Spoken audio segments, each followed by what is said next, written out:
Assalamualaikum warahmatullahi taala wabarakatuh.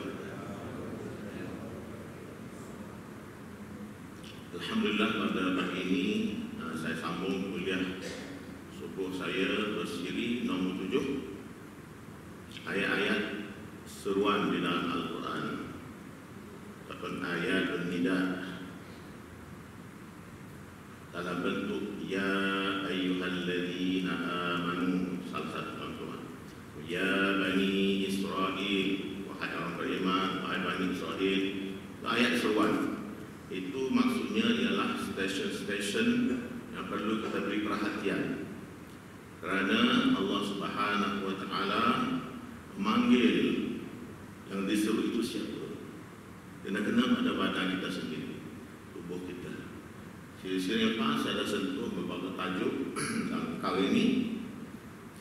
Pada hari ini insyaAllah saya akan tengok satu aspek yang dinamakan seruan kepada jiwa yang tenang. Selalu kita dengar, terutama ketika baca Yasin, tahlil pada jenazah, pada kita semua nanti. Allah dah seru dah, wahai jiwa yang tenang, ya ayyatuhan nafsul mutmainnah. An-nafs itu diri ataupun jiwa. Al-mutmainnah itu tenang. Selalu kita dengar, wahai jiwa yang tenang. Apa kaitan tajuk ini dengan siri-siri yang lepas? Itu saya nak bincangkan. Jadi sorotan istilah-istilah yang lepas, kita telah dengan seruan Allah SWT mengajak semua manusia, yaitu makhluk yang diciptakan Allah SWT yang dinamakan manusia, An-Nas. Ayat pertama dalam Quran Al-Karim kita jumpa dalam surah Al-Baqarah ayat 21. Itulah seruan yang pertama. Ada dalam Quran Al-Karim Allah sebut wahai manusia. Seruan banyak, tapi yang pertama sekali Allah seru kepada makhluk ini, manusia dan jin yang mukallaf, dalam bentuk wahai manusia. Dan saya dah kupas ayat ini dalam siri yang lepas. Wahai sekalian manusia, beribadahlah kepada Tuhan kamu. Ya ayuhan nas, u'budu rabbakum. Sebab manusia itu asalnya Adam, Nabi Allah dan Rasul. Turunan dia semua dia sepatutnya beriman kepada Allah SWT, kerana dia penghuni surga dulu. Kita tahu sejarah kan, kita cucu-cucu Nabi Adam ini berbagai-bagai bangsa Allah ciptakan untuk kita berkenal-kenalan, tolong-menolong, bantu-bantu hidup secara civilization, bertamadun. Manusia bertamadun, bukan haiwan, tidak tamadun. Manusia adalah komuniti bertamadun. Dia membuat pembangunan, perubahan dalam masyarakat dia. Kenapa Allah suruh pada semua manusia? Apa kaitan dengan orang beriman, orang kafir, orang munafik? Saya dah kupas dulu. Apa maksud ibadat di sini? Bagi orang yang tidak menerima Islam, yaitu orang kafir, beribadat di sini berarti wahai manusia yang belum lagi beriman ataupun yang telah kufur. Asalnya beriman dan nenek dia kufur. Kamu yang kufur itu masuk dalam seruan ini kan? Sebab ayat ini dituju pada semua manusia yang namakan anak Adam. Tapi makna apa beribadah di sini? Allah suruh beribadah. Nak beribadah macam mana? Dia tidak beriman. Jadi ulama tafsir mengupas ayat ini, u'budu itu maksudnya 3 makna. Lepas itu kita kalau belajar bahasa Arab saja, tak belajar tafsir, tak boleh. Ibadat mana sembah. Nak sembah macam mana? Awak kafir, batu awak musyrik, syirik. Sedangkan Allah sebut semua manusia. Maka pakai pandai-pandai lagi kita terjemah sendiri, tak boleh. Kita kena rujuk pada kitab tafsir. Apa maksud ibadah mu'bud dalam ayat itu? Yaitu bagi orang kafir yang tidak menerima Allah, tidak menerima Rasulullah sebagai Rasul, tidak menerima Al-Quran, tak percaya pada hari akhirat, maknanya marilah wahai manusia beriman kepada Allah. Itu makna ibadat. Makna pertama, beriman pada Allah. Bagi orang yang musyrik, sebab kafir, musyrik lain beza. Ada kafir tidak musyrik, dia ingkar kepada Allah Ta'ala, ingkar pada Rasul Quran dan hadis dan hari akhirat. Yang musyrik dia sekutukan, menyekutukan Allah. Ada biasanya kuasa lain, syirik daripada syirik. Ada kafir, ada musyrik. Yang musyrik ini dia menyekutukan. Wahai musyrik, ayat ini disuruh pada mereka juga, hendaklah kamu sembah Allah, maksudnya hendaklah kamu mengesahkan Allah. Kamu sekutukan itu tak betul. Lain mencipta alam ini Allah seorang. Kenapa disekutukan dengan patung-patung, batu kayu dan sebagainya, atau kuasa-kuasa lain, syaitan dan iblis? Orang Arab itu dia tahu ada Allah Ta'ala yang ciptakan alam ini, tapi dia sekutukan dengan anak nenek dia, ruh dan sebagainya. Itu musyrik. Kamu yang musyrik ini, marilah sembah Allah. Macam mana? Esahkan Allah, tauhidkan Allah. Itu tauhid. Jadi mana ma'bud itu? Esahkan Allah. Bagi yang telah beriman, telah Islam, telah beriman, taatlah arahan Allah SWT.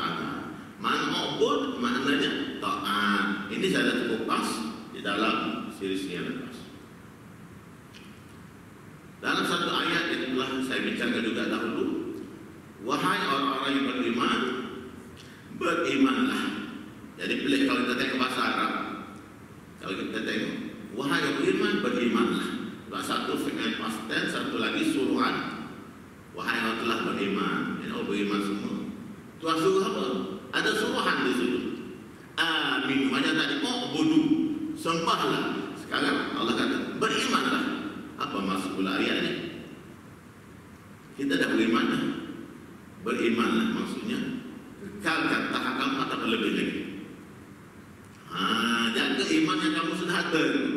Tetapkan iman kamu, jaga, jangan berkurang, jangan keluar daripada sempadan iman sehingga menjadi kufur dan syirik ataupun munafik. Munafik itu sudah menjadi kafir juga. Sebab dia luar saja Islam, di dalamnya kufur dengan Allah SWT. Yang kafir, munafik, musyrik itu adalah kategori orang yang menyeleweng. Orang beriman ni kena jaga iman yang sudah ada itu. Itu maksud diterjemahkan dalam bahasa Melayu, tetapkanlah iman kamu pada Allah dan Rasulnya. Tetap. Itu suruhan. Jadi macam mana nak jaga iman? Iman itu berkurang dan bertambah. Innam al-iman yazdad wa yanqus. Kena jaga. Jangan dia kurang ini mana sampai tak ada iman. Sebab hadis sebut tuan-tuan, dengan cara hidup kita, lifestyle boleh menyebabkan iman pupus. Buktinya, saya dah sebut dahulu. Perbuatan mungkar, dosa besar, contoh berzina, disebut khusus. Orang berzina secara sedar dia sudah keluar agama. Subhanallah, itu tak sedar. La yazni hina yazni wa huwa mu'min. Tak akan melakukan zina ketika dia berzina itu sekiranya dia ada iman. Maknanya masa itu iman tercabut. Dia tak peduli dah Allahnya, akhiratnya, Qurannya, Rasulnya. Masa itu gelap mata. Itu bukti. Jadi lifestyle kita kadang-kadang macam-macam lah cara hidup kita ini. Lepas itu kita akan halusi segala urusan hidup kita untuk menjaga tahap iman tadi. Keluar daripada bandri iman, kita tak boleh masuk syurga. Tapi selagi itu tak melingkar iman, ada dosa Tuhan minta ampunkan. Kita minta ampun dosa sebesar mana, kecuali kita mati dalam syirik, kufur, munafik, itu saja Tuhan tak ampun. Yang lain selagi kita hidup ni, minta ampunlah kepada Allah SWT, dan Allah SWT itu amat pemurah dan penyayang.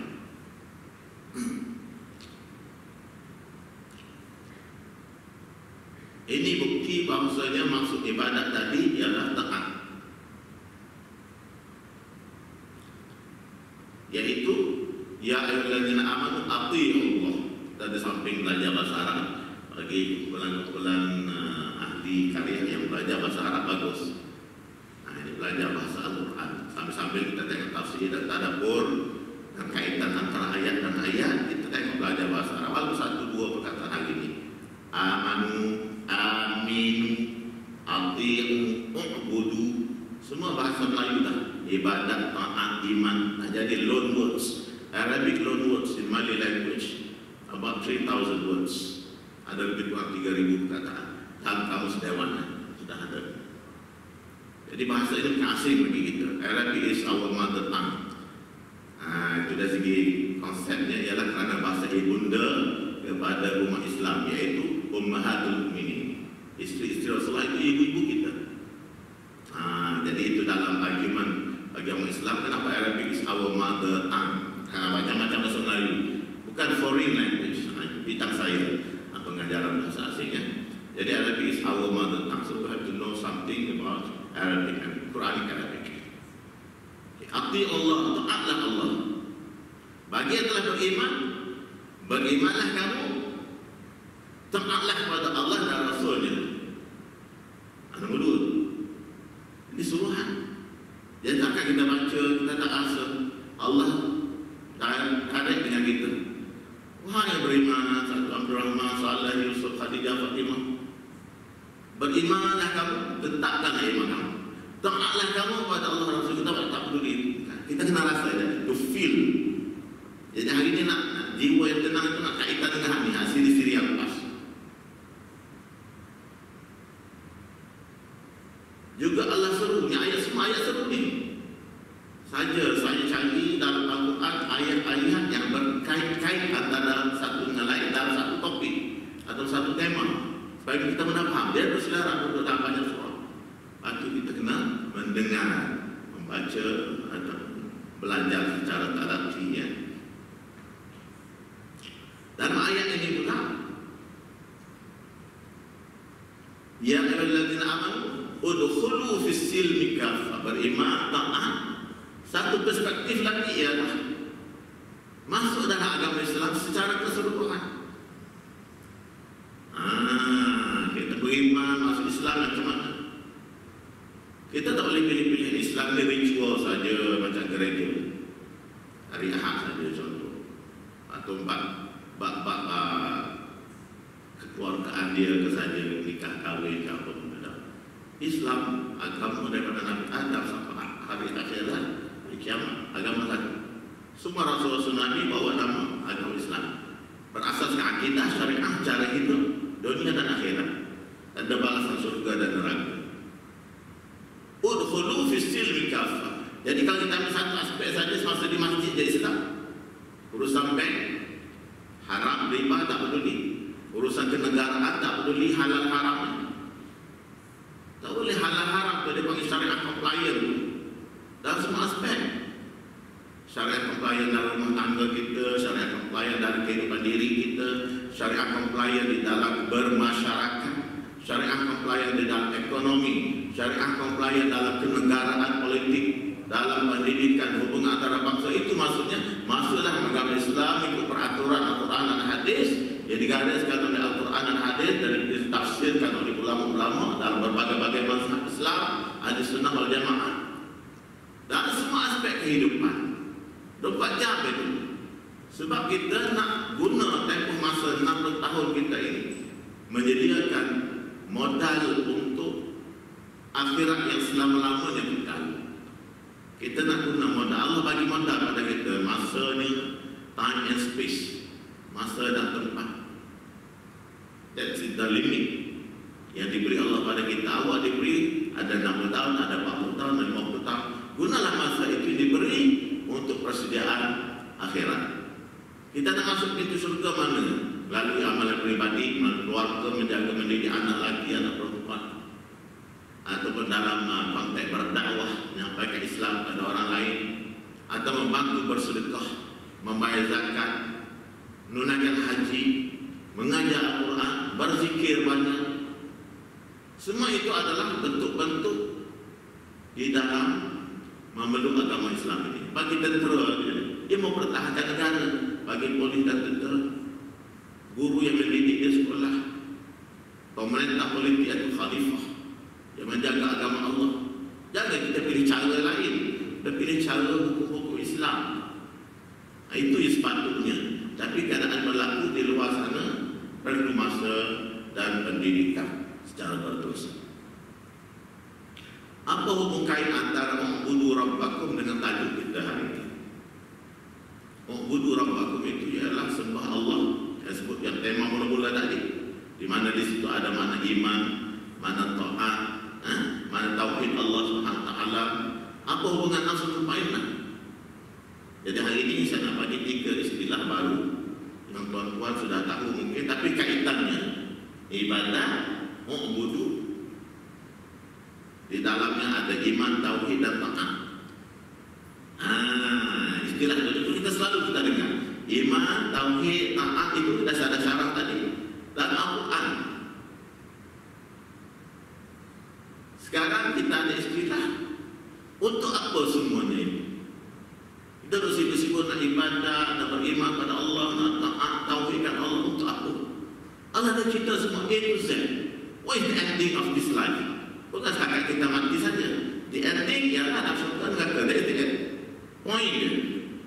Yang nak transit daripada alam roh kepada perut ibu, keluar ke dunia sekejap, lepas tu kubur sekejap, lepas tu bangkit mahsyar, dihisap, disirat, lepas tu akhirnya apa? Ending dia. The end of you. Kat mana?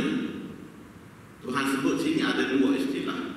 Satu namanya an-nafsul mutmainnah. Yang satu lagi qalbun salim.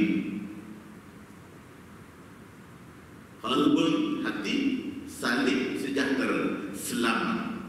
Ini tajuk hari ini, jiwa yang tenang, disebut dalam Quran 2 kali, 2 tempat. Maksud jiwa dan hati digunakan untuk hati tenang dan jiwa yang tenang. Kita tengok macam mana an-nafsul mutmainnah dan kaitannya dengan ibadat, iman, taat dan tauhid tadi. Ingat neraca yang 3 ini. Ini neraca. Foundationnya pengabdian diri pada Allah Ta'ala tadi, ibadat. Ibadat tadi asalnya iman, tauhid, taat pada Allah Ta'ala. Asas. Tak ada iman, no foundation. Daripada iman lahirnya ibadat dan taat tadi. Lepas kita beriman tadi, beribadah, menjaga akhlak yang mulia, beramal mengikut apa yang Tuhan suruh dalam sistem Islam yang menyeluruh, maka akan hasillah an-nafsul mutmainnah, jiwa yang tenang. Dalam surah Al-Fajr ayat 27 dan 30 kita akan tengok ayat sepas. Dan faham raja tadi 1, 2, 3. Jiwa yang tenang ini Allah beri gelaran semasa kita hidup, proses untuk meninggal dunia. Mana dah hidup kita boleh rasa dah an-nafsul mutmainnah. Sebab bila mati Tuhan panggil nama kita, ya ayyatuhan nafsul mutmainnah Abdul Rahman, insya-Allah, amin. Kamu jiwa yang tenang. Allah suruh, ya ayyatuhan nafsul mutmainnah irji'i ila rabbik. Wahai jiwa yang tenang. Dia pakai umum, mungkin Saleh, mungkin Fatimah, mungkin Yusuf, mungkin Zakaria. Siapa yang nafsul mutmainnah? Orang mempunyai ciri-ciri tadi, iman tadi, beribadah tadi, tauhid tadi, taat tadi. Sekadar itu yang akan dapat.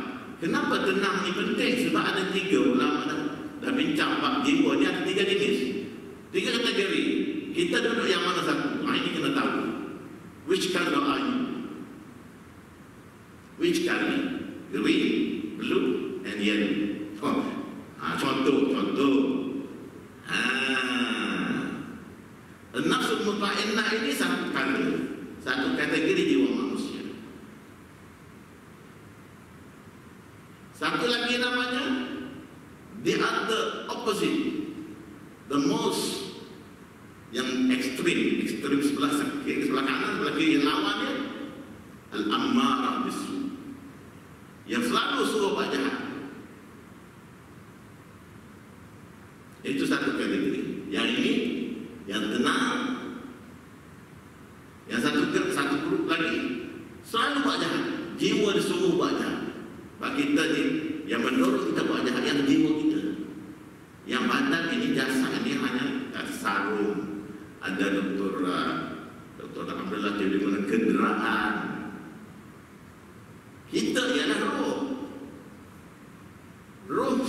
unsur. Emosi satu dimensi lain yang dikaitkan dengan jiwa tadi. Jiwa ni ada jiwa yang emosi tenang, emosi yang rapuh, yang jahat.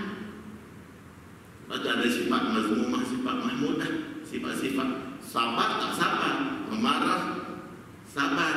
Kan itu ada berlainan. Itu jenis-jenis jiwa. Ini berani penakut, berilmu, jahil, tenang, gelisah. Semua sifat-sifat itu dibincang Allah. Itu sifat jiwa. Satu dimensi lagi intellectual. Satu dimensi lagi nama body. Body, soul, roh tadi, emotional and intellectual. There are 4 dimensions. 3 yang hidden. Yang kita dah develop sarung tadi atau body ini, yaitu kenderaan. Driver kita tak peduli, yang roh kita yang driver, yang nak bawa kita ke akhirat, yang kekal. Allah ciptakan roh, dia masuk dalam sarung Abdul Rahman. Kenderaan ni sementara, kenderaan kita tinggal di tangan kubur. Roh kan yang akan dihisap. Body kita di akhirat nanti Allah ciptakan cantik, tuan-tuan. Bukan body ni. Muda semua nak surga nanti. Yang dah 20-70 tahun menjadi muda balik. Allah, itu semua ada cerita tu. Jadi kita nak jiwa yang satu tenang, satu amarah bisu. Selalu suruh wajah halal haram dia makan semua. Itulah cara kehidupan biasanya orang tak beragama. Biasanya orang yang beragama tak pedulikan agama, tak pedulikan Allah, tak pedulikan hari akhirat. Itu amarah bisu. Selalu suruh wajah. Jiwa nampak jahat aja. Walaupun tidak ada sedikit fitrah dia, kemanusiaan dia ada. Lepas ramai orang ini juga masuk Islam balik. Ulama pergi dakwah ni. Tadi fitrah dia asal cucu Nabi Adam. Lepas tu kalau saya kena dakwah, tarik balik mereka. Selalu kita peringatkan dia aja. Allah seru kamu orang baik, asal keturunan yang baik, ahli syurga asalnya. Kenapa kau nak lawan Allah menciptakan kamu, memberi rezeki pada kamu, memberi kekayaan pada kamu, kesihatan pada, beri nyawa pada kamu. Jadi kesedaran, ini buku dia baca. Jadi mungkin amarah di sini balik menjadi mutmainnah. Daripada left to the right. Yang di tengah-tengah ni al-lawamah. Lawamah ni dia orang baik, orang beriman, orang Muslim. Tapi kadang-kadang kebanyakan, average lah, kebanyakan kita buat tersalah, sengaja atau tak sengaja. Kita ada kelemahan masing-masing. Kita tahu. Batu Allah ini maha menutup keaiban hamba. As-sattar maksudnya Allah menutup keaiban hamba. Jadi kita bila kita salah, pada malam kita taubat, semaya taubat. Astaghfirullahaladzim alladzi la ilaha illa hu. Minta ampun ya Allah, salah tadi cuai, tersalah makan, tersalah apa semua, buat salah. Ampun, minta ampun. Itu lawamah. Dia selalu, dia bila salat dia sedar terus. Iman dia tadi mengingatkan jiwa yang beriman tadi, ingat ini awak ni terlalu ni. Bila kita dah biasa dengan baik, bila kita buat salah, sensitif, terasa terus.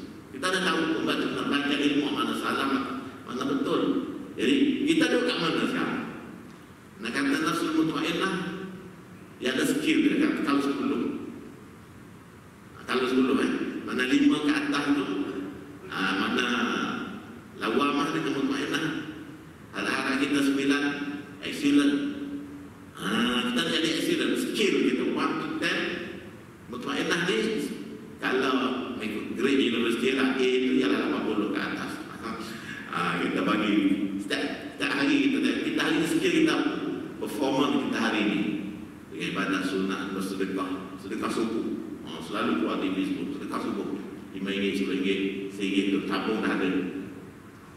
Datang masjid, hari ni ngaji Quran, hari ni berzikir, kita masuk office, tidak acak, tidak mengganggu harta awal, tidak mengumpat orang. Semua kita cek sebelum kita tidur. Itu namanya muhasabah, menghitung. Jadi kalau kita hidup cara tu, kita daripada lawamah mungkin selalu mencela diri atas kesilapan. Akhirnya kita, Allah transfer kita masuk kategori al-mutmainnah.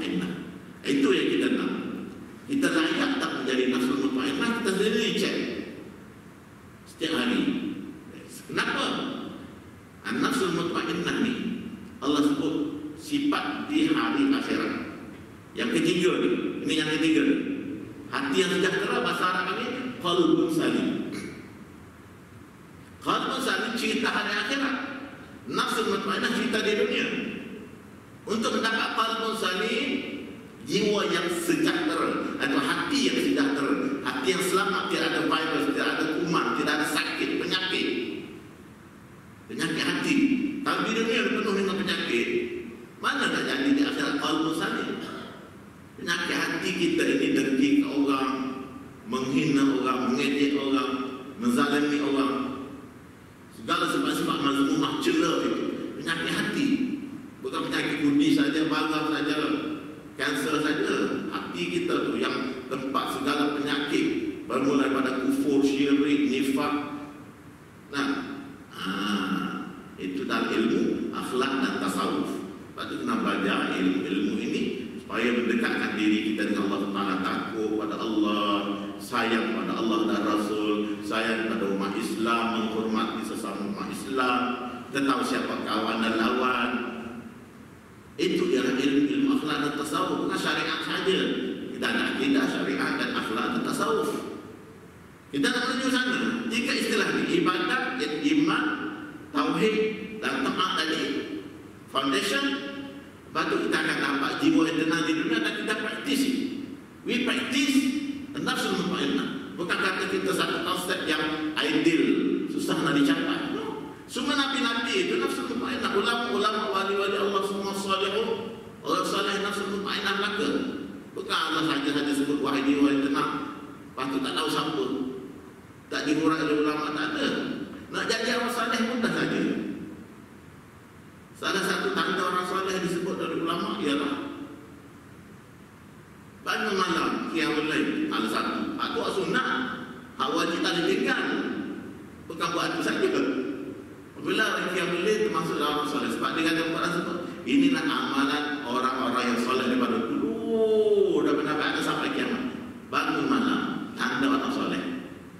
Apabila kita jadi orang soleh, dalam solat orang Islam ada doa dalam tahiyat.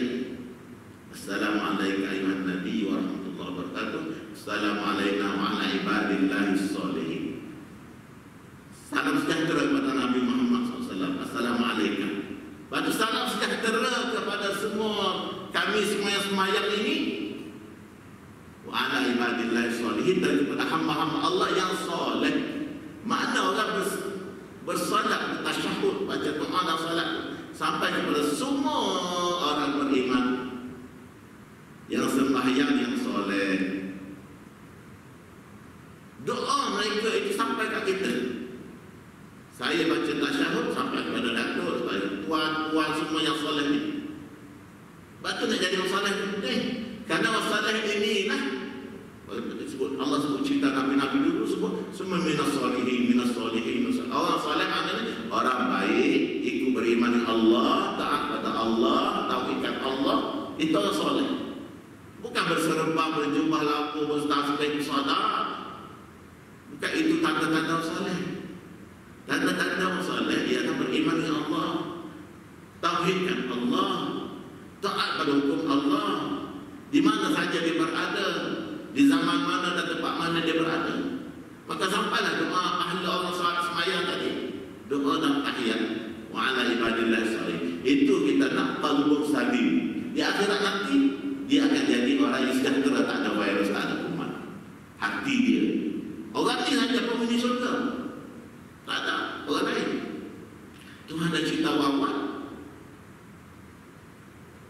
orang beribadah, beriman dan bertakwa, tauhid, taat, yang jiwa tenang. InsyaAllah kita latih diri kita. Saya akan tunjukkan secara praktikal pada hari ini macam mana nak capai jiwa yang tenang melalui ayat-ayat Al-Quran sendiri. Itu cara dia. Dan macam mana dapat jiwa atau hati yang sejahtera, yang bersih, clean daripada all viruses, virus dunia dan virus akhirat. Qalbun salim, ada istilah sekarang dia, qalbun salim, perawatan qalbun salim, dan membersihkan jiwa. Ini tiga dimensi kan? Ibadah, nafsu mutmainnah, qalbun salim. Yang mana berat dia tu nak cinta bawah. Itu nombor 3. Qabl salim itulah surah Asy-Syu'ara 89. Kita tengok surah Az-Zariyat. Bab ibadat tadi. Aku tidak menciptakan jin dan manusia melainkan untuk mereka menyembah dan beribadat padaku. Ini asas, foundation. Yang nombor 1 ni. Yang di dalam itu ada iman, ada tauhid, ada taat. Iman bagi orang yang belum beriman. Orang musyrik mesti tauhid. Orang yang telah beriman dan Islam mesti taat pada hukum-hukum Islam. Itu mana ibadat. Aku ciptakan manusia dan jin untuk beribadat sahaja. Itu kalau belajar bahasa Arab, tidak ada tujuan lain. The ultimate purpose of this creation. Untuk beribadat.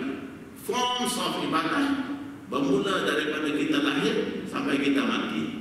Who are you? Kalau kamu pemimpin, pimpinan negara itu mesti berasaskan syariat. Kalau kamu ketua keluarga, jagalah keluarga mengikut piawaian syariat Islam. Kalau kamu single, jaga kamu sebagai individu Muslim yang sejati. All life, spektrum dia begitu luas dan panjang, lebar, semua aspek. Satu kata saja, beribadah pada Allah, worship Allah, kamu khalifah Allah, kamu sembah Allah dalam bentuk berbagai-bagai forms tadi. Ini ayat Zariyat 56. That's the foundation. Jiwa yang tenang ayatnya Al-Fajr 27 hingga 30. Ya ayyatuhan nafsul mutmainnah irji'i ila rabbiki radiyatan mardiyah fadkhuli fi ibadi wadkhuli jannati. Ini tema hari ini. Tema kita hari ini dia. Wahai jiwa yang tenang, setelah menerangkan akibat orang-orang yang tidak menghiraukan akhirat, ini dalam tafsir yang disebut, Tuhan menyatakan bahawa orang-orang yang beriman dan beramal soleh akan disambut dengan kata-kata. Coba tengok kaitannya Ustaz Syarah tadi. Yang Ustaz cerita, disambut dengan kata-kata, wahai orang-orang yang punya jiwa yang sentiasa tenang, tetap dengan kepercayaan dan bawaan baiknya, yang disebut cara hidup, lifestyle, bukan saja percaya saja, lifestyle, cara hidup kita. Kembalilah kamu kepada Tuhanmu dalam keadaan redha dan diredai. Masuklah dalam kalangan hamba-hambaku yang soleh. Kumpulan hamba-hambaku yang soleh akan menuju ke syurga. Masuklah kamu dalam grup itu. Dan masuklah kamu, wahai jiwa yang tenang, dalam kumpulanku bersama orang soleh dalam syurga. Direct. Itu tenang sangat jiwa yang tenang. Kalau tak dapat kategori jiwa yang tenang ni, tak ada harapan. Allah yang dikelaskan. Siapa nak masuk syurga, mesti kategori jiwa yang tenang di hidup. Di dunia, di akhirat Allah panggil dia. Wahai jiwa yang tenang, nak masuk kubur. Malaikat sambut kita, bawa roh kita dengan begitu cantik. Ayat Al-Fajr, surah Al-Fajr. Lepas tu qalbun salim pula. Qalbun salim disebut dalam surah Asy-Syu'ara 88-89. Yauma la yanfa'u malun wa ban, yauma la yanfa'u malun wa la banun illa man atallaha biqalbin salim. Pada hari yang tidak ada gunanya harta dan anak pinak. Hari akhirat dah. Harta yang banyak nak beli dia nak bayar dosa semua tak boleh. Anak pinak nak bantu. Hari akhirat masing-masing bawa diri. Di dunia saja kita ada relation antara satu sama lain, parent and children dan sebagainya, suami dan isteri. Di akhirat you saja bawa diri. Tidak ada guna, tak boleh tolong-menolong kecuali sesiapa yang datang kepada Allah dengan hati yang sejahtera. Sejahtera makna bersih, selamat daripada syirik dan penyakit munafik. Sejahtera daripada penyakit syirik dan munafik. Jadi nak dapat benda ni tuan-tuan, qalbu salim ini kita kena jaga hati kecil. Mana hati kecil ini yang yang memandu kita dalam kehidupan. Kena jaga sekarang baru dapat qalbu salih akhirat. Kau tak dunia bantai semua, segala penyakit dalam situ. Badan kita tak jaga fizikal kita, maka belaka pada ini dibentuk oleh protein dan karbohidrat dan segala macam sumber makanan halal haram. Jadi qalbu salim the end. Di dalam proses ke arah situ nafsu mutmainnah. Di dunia iman, ibadat, taat. Mudah saja nak faham. Itu kaitan. Tapi ayat tadi duduk berkata. Ini tuan-tuan. Jadi tajuk hari ini jiwa yang tenang itu kaitan dia, putaran dia. Macam mana kita nak bentuk ini terakhir? Ya. Topik terakhir, bagaimana nak bentuk jiwa dan hati yang tenang? Hanya satu Ustaz. Ambil ayat daripada ayat, daripada ayat Quran. Kita tengok surah Al-Ra'd 28. Allah sendiri akan kita. Macam mana nak capai nafsu mutmainnah? Macam mana nak capai qalbu salim? Bukan saya kata, bukan ulama ini kata, Allah sendiri sebut. Alladzina amanu wa tatma'innu qulubuhum bi dzikrillah. Ala bi dzikrillah tatma'innul qulub. Orang-orang yang beriman dan tenang, tenteram hati mereka. Tenang, tenteram hati pula tak ada nafsu. So hati yang tenang, jiwa yang tenang itu melalui zikir kepada Allah SWT, mengingati Allah. Dengan berzikir kepada Allah, ketahuilah dengan zikir itu tenang tenteramlah hati manusia. Rupanya nak dapat nafsu mutmainnah, nak dapat hati yang tenang, perbanyakkanlah zikir. Zikir itu banyak makna. Bukan kata la ilaha illallah, la ilaha illallah. Itu konsep kita faham. Zikir yang sempit. Ayat Quran sendiri sebut apa itu zikir. Ini ciri-ciri zikir itu pula. Mudah nak ingat saja. Nombor satu, zikir di sini ialah maksudnya, salah satu maknanya, ya ayyuhalladzina amanu uzkurullaha dzikran katsiran. Zikir dengan banyak. Kan sekali je boleh masuk Islam, la ilaha illallah Muhammadur Rasulullah. Lepas tu tak pernah zikir. Lepas tu Nabi suruh zikir sebab solat 33 tu zikir selalu pagi petang. Ada ulama dah kumpul macam Ratib Al-Aqtas, Al-Haddad, Maksur Al-Banna, ada ulama dah kumpul untuk bantu kita nak zikir banyak ni. Ada yang suruh 33 kali, ada 100 kali sehari, ada 1000 kali sehari. Itu contoh supaya nak masuk ciri-ciri ni. Kita melatih diri kita supaya jadi nafsu mutmainnah. Allah sebut bukan saja zikir. Zikir banyak. Uzkurullah dzikran katsiran. Sebutlah mana setiap masa zikir. Lepas tu ada zikir pagi, zikir petang, sabah dan masa. Itu Nabi ajar tu. Maksurah dan Salmanah itu adalah zikir-zikir Nabi pagi dan petang semua. Ratib al-Aqtas, Ratib al-Haddad, Ratib mana ulang-ulang, ulangan. Zikir-zikir ulama amalan mereka pagi dan petang.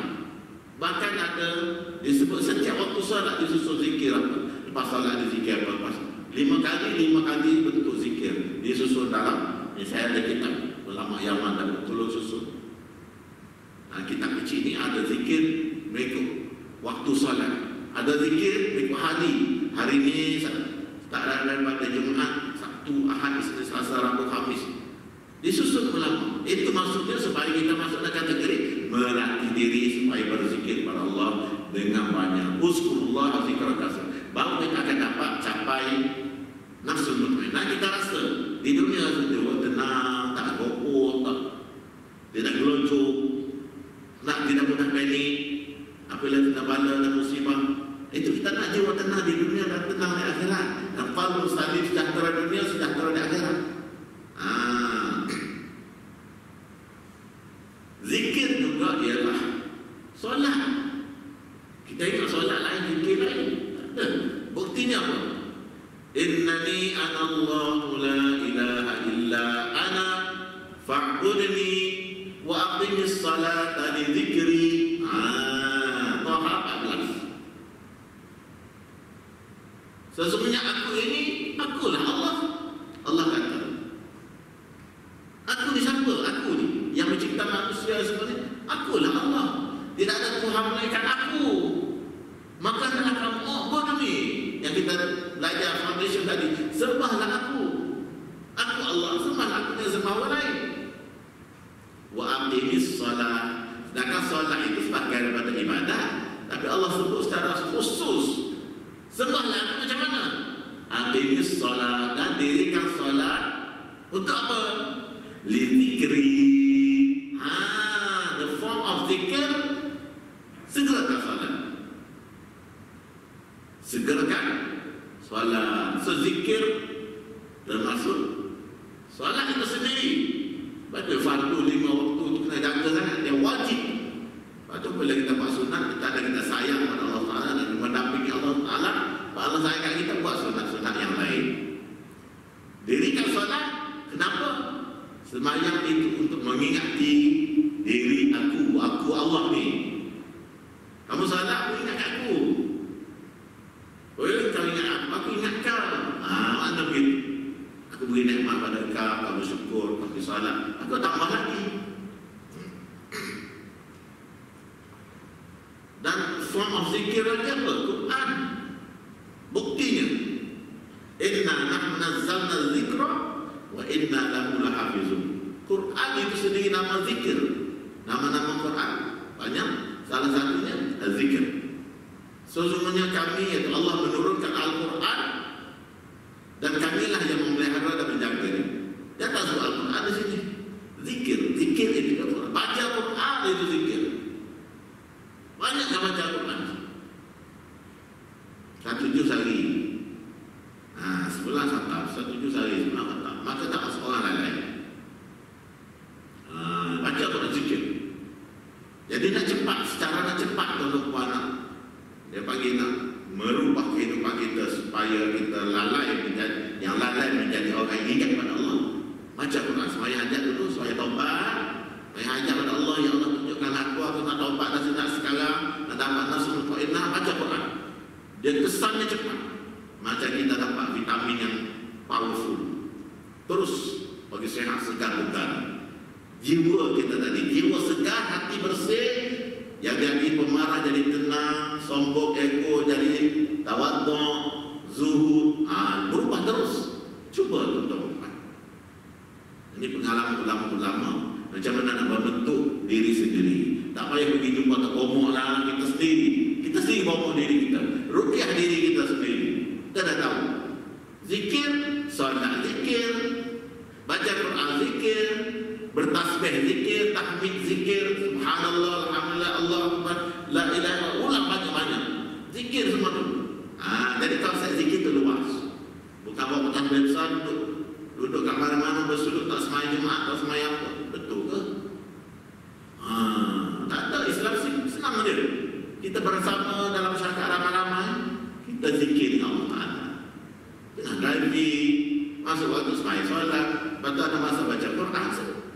That's lifestyle. Dengan itu berubah cara hidup kita. Kita jaga syariat compliance dan semua aspek, maka berubahlah kita menjadi seorang manusia berjiwa tenang dan mendapat hati yang bersih, sejahtera dari segala bentuk syirik dan kufur. Dan ini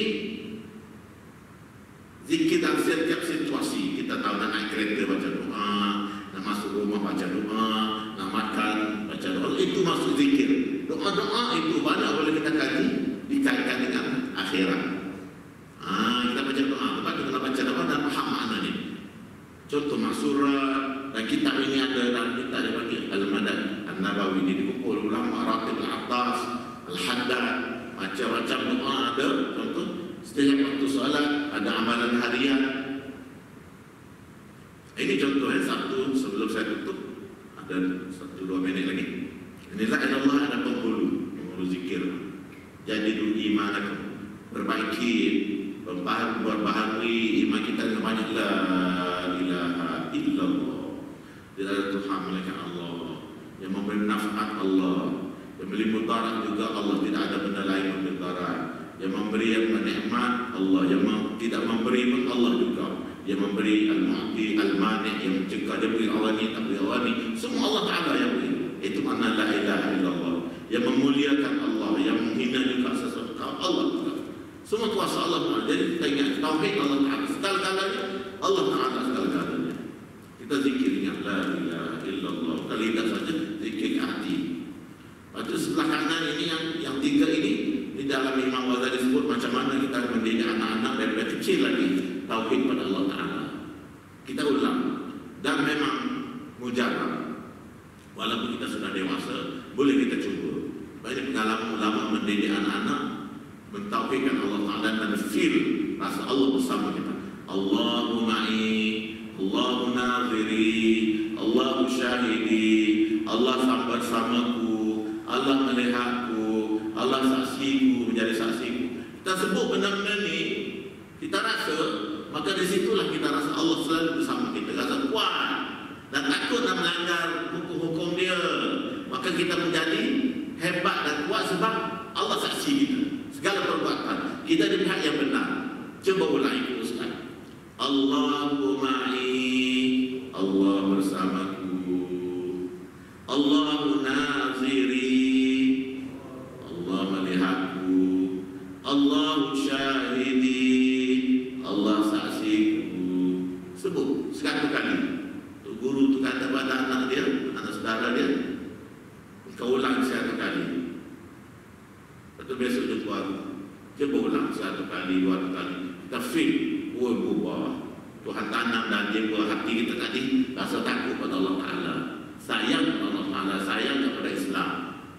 Jadi lembut hati kita. Allah ma'i, Allah nadiri, Allah syahidi, Allah ma'i, Allah nadiri, Allah syahidi. Kita rasa makna dia tadi, insyaAllah berubah. Panas, pada sehat, sekar, bukar, berani, tak takut, kecuali kerana benar sahaja. Masya Allah, ini mujarab ya. Ini pil-pil yang mujarab untuk diamalkan terus. Ya ini adalah sekali kita semua kebanyakan pada kita tahu amalan Imam Ghazali yang begitu hebat dan agung. Amalan mudah diingat, dihafal. 7 hari seminggu. Setiap hari ada 1 zikir saja, tak banyak. Karena lebih buatlah subhanallah ta'ala, tetapi dia bagi 1 hari 1 je. Apa kayak ini Imam Ghazali dia kata, kalaulah segala kejayaan dia dalam hidup dia buat buku sampai hari ini masih orang baca produk kita Ihya Ulumuddin itu contohnya. Banyak kita Imam Ghazali, dia kata semua kehebatan dia itu hasil penulisan dan sebagainya, keberkatan hidupnya kerana dia amal zikir ini. Kerana amal zikir ini, amalan 7 hari 7 zikir. Semua kita dah tahu, banyak orang tahu lah. Tapi amalkan kita 1000 kali 1 hari. Sibuk macam mana pun. Start pada hari Jumaat. Ya Allah, wahai Allah. Allah katakan apa? Man, Allah katakan. Man, kenapa? Terus buat aku, ya Allah, ya Allah. Sebut je. Tuhan tahu dah kita nak apa. Tuhan mampu doa. Allah. 1000 kali kita ulang. Ya Allah, ya Allah, ya Allah, ya Allah. Hari Jumaat. Hari ini hari Sabtu kan? Hari Sabtu ini, hari Sabtu. La ilaha illallah. Mudah. Start hari Jumaat. Sampai Jumaat. Hari Jumaat semalam, ya Allah, ya Allah, ya Allah. Duduklah. Pagi petang siap balik ikut. Penting sehari itu 1000. Kalau boleh satu sepi, lagi baik. Tak ada, tak bergerak pun. Lepas tu la ilallah hari Sabtu hari ini. Kita boleh mula hari ini terus. Yang tak qadar semalam boleh juga. Okey, kita qadar hari ini, ya Allah dengan la ilallah. Contoh. Cuba tengok film. Nak dapat rasa. Betul, ya Hayy ya Qayyum hari Ahad. Besok. Ya Hayy ya Qayyum, wahai yang hidup, yang berdiri atas kaki sendiri Allah. Ya Hayy ya Qayyum ni Ismul Jalalah, Ismullah Al-Azam. Ada ulama mengatakan inilah rahsia. Rahsia lah. Istana Balkis tanpa dipindahkan daripada Yaman ke Palestin.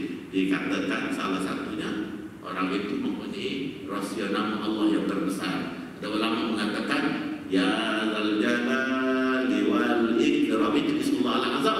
Ada mengatakan Ya Hayy ya Qayyum, Ya Hayy ya Qayyum, Ya Hayy ya Qayyum. Jadi kita kalau sakit pun banyak kayak ini. Allah hidup, Allah berdiri sendiri, kita akan dapat kuat, sihat balik. Allah bagi Ya Hayy ya Qayyum, Ya Hayy ya Qayyum, Ya Hayy ya Hayy Ahad. Hari sini pula La haula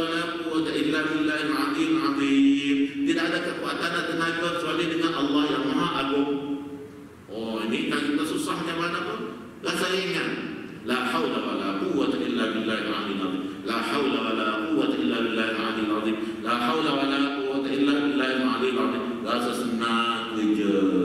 Ais ni. Ais rasa selawat. Allahumma salli ala abdika wa rasulika wa nabiyyika al-amin wa ala alihi wa sahbihi wa sallim. Salah satu bentuk. Mana-mana bentuk selawat banyak. Selawat Jibril sallallahu ala Muhammad, paling pendek. Itu nama selawat Jibril. Jibril selawat dan betul itu. Sallallahu ala Muhammad, sallallahu ala Muhammad, paling mudah. Allahumma salli ala sayyidina Muhammad wa ala alihi wa sahbihi wa sallim. Yang mana-mana bentuk selawat pada hari Selasa, hari Rabu, Astaghfirullahaladzim, Astaghfirullahaladzim 1000 kali. Hari Khamis, Subhana Rabbiyal Azim wa bihamdih, Subhana Rabbiyal Azim wa bihamdih, Subhanallah, Subhanallah tasbih. 7 hari habis zikir. Inilah kebanyakan ulama-ulama soleh yang soleh amalkan dalam bentuk berbagai-bagai. Imam Ghazali itu buat format dia. Seminggu 1000 kali sehari ini. Maka kita tidak ada tertinggal. Ada yang tauhidnya, ada melembut, ada kekuatan dan segala macam rahsia di sebalik zikir. Kita semua boleh selidiklah, boleh baca kelebihan sejak satu tu. Masya Allah, hebat-hebat. Kena amal. Nah, termasuklah saya cakap saja bersenang amal dan komitmen. Wallahu a'lam bishawab. Itulah resipi yang boleh dibawa balik hari ini. Sebab 2 bulan sudah tertinggal. Ini saya potong supaya tuan-tuan dapat amalkan dan saya dapat pahalanya. Wabillahi taufiq wal hidayah. Wassalamualaikum warahmatullahi wabarakatuh.